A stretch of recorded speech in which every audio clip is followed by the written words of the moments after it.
The chill of dawn settled over the grey stones of the Tower of London. From its battlements, the city lay silent, its rooftops veiled in mist, its narrow alleys empty but for the distant tolling of church bells. But within these ancient walls, the air was heavy with the weight of terror.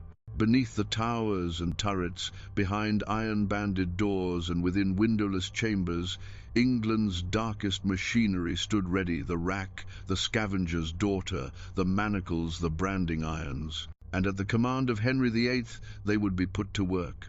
Henry Tudor, the king who once embodied promise and power, would become infamous not only for his 6 wives or his break from Rome, but for the cruelty with which he crushed those who defied him. His reign marked an age when the instruments of torture were not merely tools of punishment, they were weapons of statecraft, symbols of absolute authority, and reminders that even the mightiest could be broken, limb from limb, in the name of the crown. But how did England, a land of knights, scholars, and law, come to embrace such horror?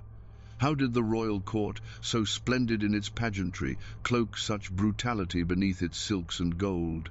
To understand, we must return to the early years of Henry's rule, a time when the young king was seen as England's hope, a tall, handsome figure, skilled in arms, learned in letters, beloved by his people. But beneath the surface storms gathered. The burdens of power, the desperation for a male heir, the tangled web of European politics, and the king's growing paranoia began to darken his reign.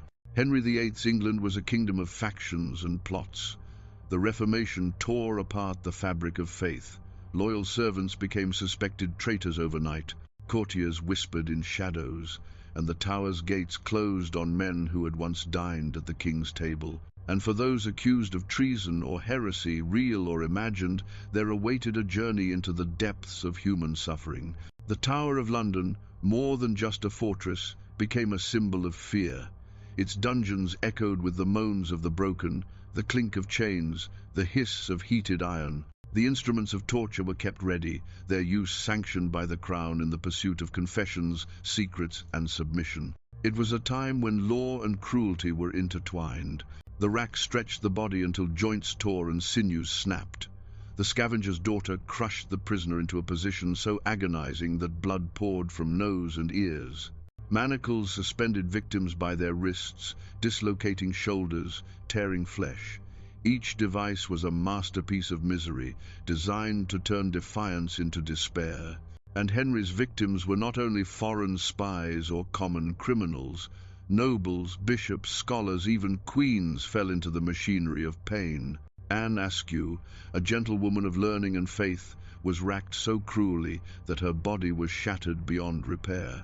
Thomas Cromwell, once the king's right hand, met his doom after torture and betrayal. No one, however close to the throne, was truly safe. But these tortures were not acts of random cruelty.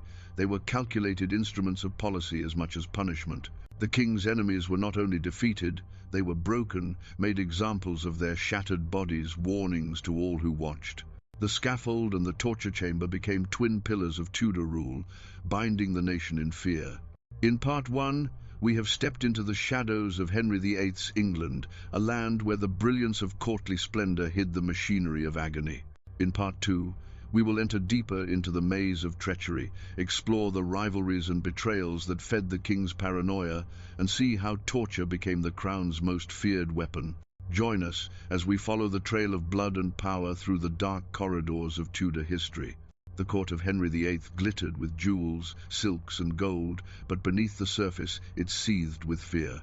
The corridors of Whitehall, Hampton Court, and the Tower of London echoed with the rustle of spies' footsteps, the whispers of courtiers, and the silent tread of men doomed to vanish behind the tower's gates. This was no longer the court of the young, hopeful king who had ascended the throne in 1509. This was the domain of a ruler hardened by betrayal, consumed by his quest for an heir, and determined to stamp out all dissent by any means necessary. The seeds of this darkness were sown in Henry's early years. His father, Henry VII, had taught him the cost of weakness. The elder Tudor's rise to power had been bought with blood on the fields of Bosworth, and his reign was shadowed by plots and pretenders. Henry VIII inherited not only the crown but the fear that losing it would mean the ruin of his dynasty. And so, with each passing year, as Henry's desperation for a male heir deepened and the realm fractured along religious lines, that fear festered into paranoia. Beneath the royal smile and grand feasts, the machinery of surveillance whirred to life. Courtiers who had once been allies became suspects. The king's spies moved silently, their ears keen for treasonous murmurs, their eyes sharp for seditious letters. At any moment, a word, a look, a forgotten bow could be interpreted as defiance. And once suspicion took root, the accused was swept into the shadow world of Tudor justice, where torture awaited to pry confessions from flesh and soul alike. It was not only men of low birth who fell into this net. The higher one rose in Henry's favour, the greater the fall when fortune turned. Thomas More, once the king's trusted counsellor, was imprisoned in the Tower for refusing to accept Henry as supreme head of the Church of England. His steadfast silence was met not with argument, but with execution. Before the axe fell, he endured months of isolation designed to break his will. Thomas Cromwell, Henry's architect of reform and once his most powerful minister, met a similar fate. After engineering the downfall of Anne Boleyn and many of the king's enemies, Cromwell fell from grace when his enemies whispered poison in Henry's ear. Accusations of treason, corruption, and heresy followed. Dragged from power, he was tortured, humiliated, and finally beheaded, another victim of the treacherous game he had once played so well. And what of the women? In Henry's court, no one was beyond reach. Anne Boleyn, Queen, mother of Elizabeth, and once the king's great passion, was arrested on charges of adultery, incest, and treason. While she was spared the torture chamber, her alleged lovers were not so fortunate. Men like Mark Smeaton, a court musician, were racked until their bodies were ruined, their spirits broken, their confessions extracted for the king's purposes. It was a time when truth mattered less than obedience, when justice was measured not by fairness but by the king's will. Torture was not a last resort, it was a tool of policy, a means to shape reality, to match the crown's desires. Those who entered the Tower's gates were unlikely to leave with their lives or their bodies intact. The instruments of torture became symbols of the king's unassailable power.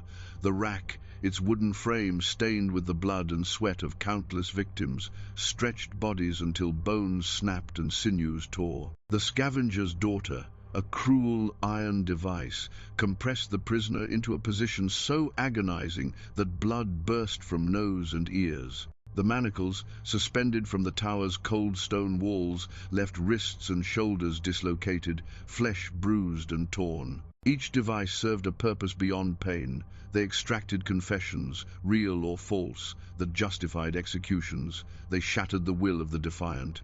And they sent a message to all who watched.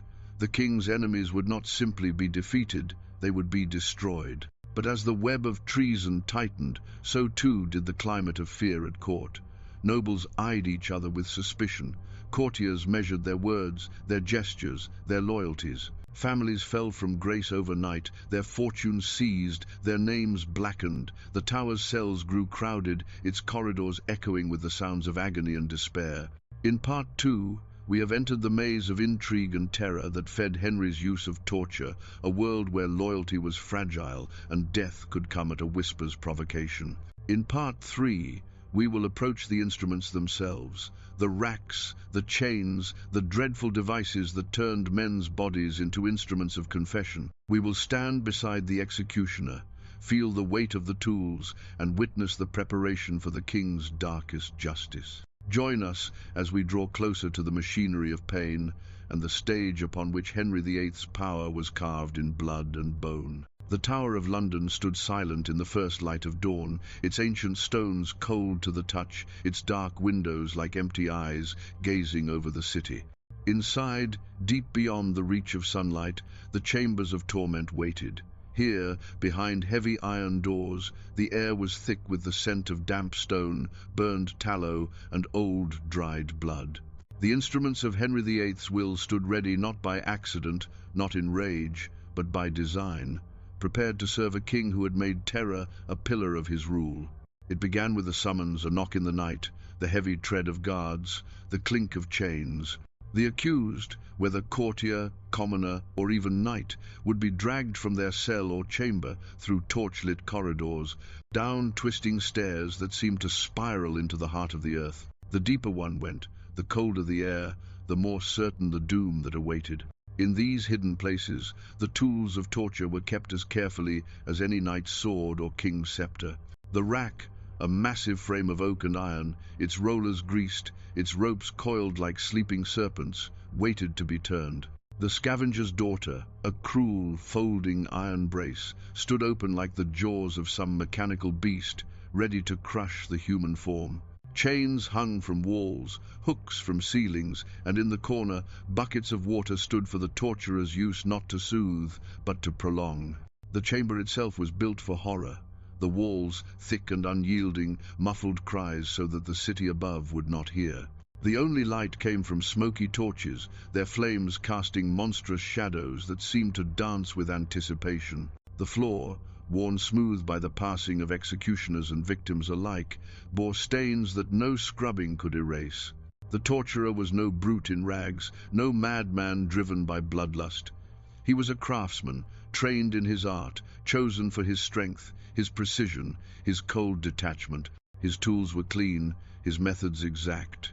His task was not to kill, not yet, but to extract what the king demanded, a confession, a name, a surrender of hope. The accused was brought forward, their eyes wide with terror, their steps faltering. They might plead, they might weep, they might protest their innocence, but once they crossed the threshold of the torture chamber, such words meant nothing. Here, guilt had already been decided. The question was not if they would break, but when. Before the torture began, the instruments were shown. Slowly, deliberately, the rack, its rollers turned so that the ropes creaked. The scavenger's daughter closed and opened again, the iron groaning like some ancient beast, the manacles dangling from their chains, ready to suspend the weight of a man until his joints tore apart. This, too, was part of the process, the breaking of the mind before the breaking of the body. Many confessed at the sight alone, unable to face what they knew awaited them. But for those who held their silence, the preparation continued. The victim would be stripped of outer garments, left vulnerable beneath the eyes of their tormentors. They would be bound wrists to rollers, ankles to ropes, body forced to fit the cruel geometry of the device. The torturer would test the tension of the ropes, the alignment of the frame, the sharpness of iron edges. Each movement was methodical, practiced, honed like the edge of an executioner's axe. And then the chamber would fall silent, save for the crackle of torches and the ragged breath of the condemned. The officials, robed in black or red, would stand to one side, their expressions unreadable. The torturer would await the signal, a nod, a word, and the machinery of pain would begin its terrible work. In Part 3, we have walked to the edge of the nightmare, stood beneath the flickering torches, and felt the weight of dread that filled Henry VIII's torture chambers. We have seen the tools prepared, the stage set for the breaking of body and spirit. In Part 4, we will witness the execution of these tortures in their brutal detail, the stretching of limbs, the crushing of bone, the cries that echoed in the dark, and the faces of those who watched, unmoved. Join us as we step fully into the heart of the king's most feared weapon, the machinery of suffering. The chamber, thick with the smoke of torches, fell into a dreadful hush. The victim's breath came quick, shallow, every sound magnified by the weight of fear. The torturer, silent and composed, placed his hands upon the handles of the rack, his muscles tensing beneath the coarse linen of his sleeves. This was not the work of a moment's passion, this was ritual, precision, the state's cold machinery at its most merciless. The rack groaned as its rollers turned. Slowly, methodically, the ropes tightened, drawing the victim's limbs taut. At first, the pain was sharp, like a sudden cramp that seized muscles and held them fast. But as the tension grew, so too did the agony. Joints strained against their sockets, sinews stretched beyond nature's limit. A terrible popping sound echoed through the chamber as shoulders, hips, and knees began to tear apart. The cries came next, raw, animal sounds that filled the air, muffled only by the unyielding walls. The victim's back arched, despite the bonds that held him. His fingers clawed at empty air, seeking any release. Blood seeped from torn skin at wrists and ankles where the ropes bit deepest. The torturer did not look upon his work with malice. His gaze was fixed, his hands steady. He paused only to adjust the ropes, to ensure that the body's destruction served its intended purpose, to force confession, to name conspirators, to break the spirit so utterly that the king's will became inescapable truth. In another chamber, the scavenger's daughter waited, a device opposite in design to the rack, but equal in cruelty. Where the rack tore the body apart, the scavenger's daughter crushed it inward. The iron bands encircled the victim's head, hands, and feet, folding them together in a posture so unnatural that blood spurted from nose, mouth, and ears. The pressure drove ribs against lungs, thighs against chest, until breathing itself became impossible. Those who endured the daughter's embrace found their bones splintered, their flesh bruised black, their veins burst beneath the skin, and still the torturers pressed on, tightening the device, listening not for the breaking of bone that came early, but for the breaking of will. The manacles were no less savage. Suspended by the wrists from cold iron hooks, the victim hung, his own weight pulling joints from sockets. The pain built slowly, remorselessly, until even the smallest movement became torment. The shoulders dislocated, the arms stretched as if to tear from the torso. The victim's body became a map of bruises and welts, his breath ragged with sobs that no one answered. And the crowd? There was no crowd here. These acts of cruelty were not performed for the masses. They were hidden, private, meant to serve the crown's darkest needs. Only a handful of men stood witness: officials, scribes, the cold-eyed torturer. Their faces betrayed nothing. They had seen it before. They would see it again. What of those who suffered? Some held out, enduring unspeakable pain in defiance of the king. Others, shattered in body and mind, gave up names, truths, and lies alike, desperate to end the torment. The records, written in tight, formal hand, noted the confessions without mention of the screams that preceded them. When the tortures ended, when the rack was unwound, the daughter opened, the manacles unhooked, the victims were left broken. Few walked from the chamber unaided. Some never walked again. They were carried to cells, to the scaffold, or to quiet graves, their bodies ruined, their spirits spent. Henry VIII's tortures served a purpose beyond punishment. They were lessons in power, whispered warnings to those who might dream of dissent. The machinery of suffering turned at the king's command, and with each rotation it wrote his authority in blood and bone. In Part 4, we have borne witness to the horrors that unfolded in the dark corners of Tudor England, the snapping of limbs, the crushing of flesh, the slow, relentless work of devices forged to destroy. In Part 5, we will step back from the blood-stained stones and consider the legacy of these tortures. What mark did they leave on England? How did they shape the reign of Henry VIII? And what shadow did they cast over the centuries that followed? Join us as we reflect on the scars left behind by one of history's most brutal kings. When the tortures ended, when the last cries faded into the cold stones of the tower, what remained was not just broken bodies, but a nation scarred. The tools of agony were cleaned, the chambers swept, the records sealed. Yet the memory of what had taken place behind those walls seeped into England's soul, leaving marks deeper than any iron could etch on flesh. Henry VIII's use of torture was not simply the excess of a cruel man. It was the calculated policy of a ruler who understood that power must be seen, felt, and feared. The rack, the scavenger's daughter, the manacles, these were instruments of that power, wielded not for sport, but for control. Each confession wrenched from broken lips, each name forced from shattered bodies, tightened the grip of the crown over a divided realm. And yet, the legacy of that cruelty is complex. In the short term, the tortures worked, rebellions were crushed, conspiracies exposed or at least silenced. The nobility, the clergy, the common folk all learned the cost of defiance. The king's will became law not only in statute but in blood. But over time, the shadow of these tortures began to weigh on England's conscience. The brutality that secured Henry's throne also fed the seeds of mistrust and resentment. His reign left behind not only tales of glory and conquest, but a haunted memory of fear, a memory that echoed in the reigns that followed. Under his daughter, Elizabeth I, torture would continue, though more sparingly, reserved for those deemed enemies of the state in the age of plots and religious wars. The tower's chambers would claim more victims, but always with the uneasy knowledge that such methods stained as much as they protected the crown. And beyond the monarchs, the legacy seeped into law itself. England, in time, began to recoil from the excesses of Tudor brutality. The use of torture in legal proceedings became ever rarer, its place questioned by jurists and reformers who saw in it not strength but tyranny. By the early modern period, torture had largely vanished from English justice, condemned as unfit for a nation that prided itself on law and liberty.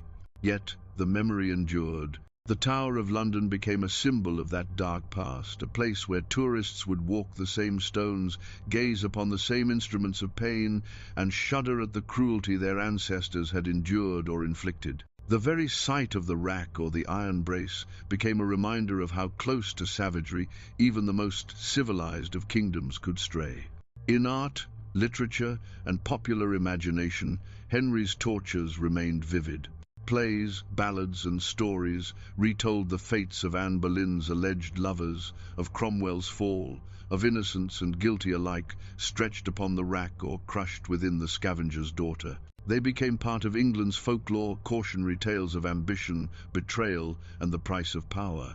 And what of the victims? Their names, many of them, are lost to history.